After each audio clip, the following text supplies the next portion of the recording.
The End, by Alexander Leiths.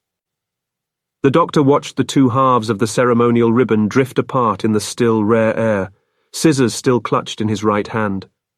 From the wooden inauguration platform, he looked out across the dark and stony plain towards the buildings some 200 meters in front of him.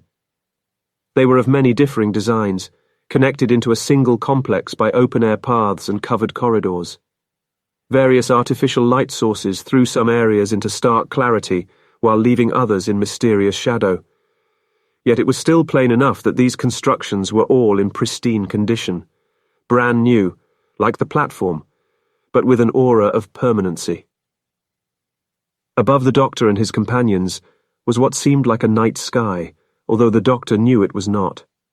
Across almost its entire expanse, it was dotted with stars, galaxies, and nebulae, as one might expect at night on any planet with a thin enough atmosphere. Just to the left of the buildings, a small way above the horizon, was a patch of sky that told the doctor otherwise. A perfectly circular area, roughly double the diameter of Earth's moon viewed from the Earth, in which no stars could be seen. No fluke of stellar distribution, this, but the Schwarzschild radius of the planet's long-dead sun, a black hole. The surface of the planet seemed to echo the state of its dead companion, black and lifeless under the dim light of the stars. The doctor knew, though, that these rocks were in fact of many shades of grey, silver, and pink when exposed to stronger illumination, and that they concealed still more potential. Beneath their covering, huge tidal forces caused by the proximity of the black hole and the strength of its gravitational field created vast amounts of geothermal energy. This in its turn was harnessed by power generators, supplying the buildings on the surface with all they would ever need. Also beneath the surface were vast caverns in which the atmospheric generation plants worked tirelessly to breathe life over this seemingly dead world. The doctor felt oddly comforted by the thought that this sun and planet, both in the twilight of their lives, could still prove useful, providing a home and resting place for his knowledge and experience.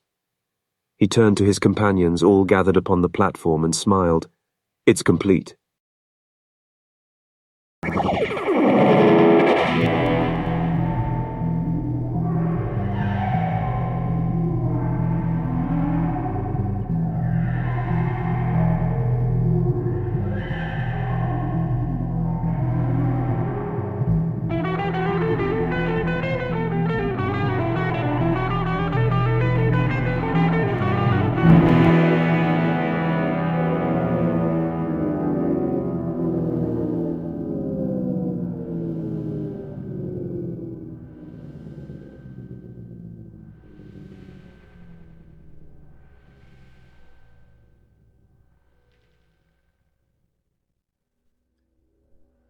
Masters, mistresses, the Doctor requires materials in order to maintain the TARDIS and ensure continued functionality. He similarly requires carbon-based comestibles to sustain his own biological functions and existence.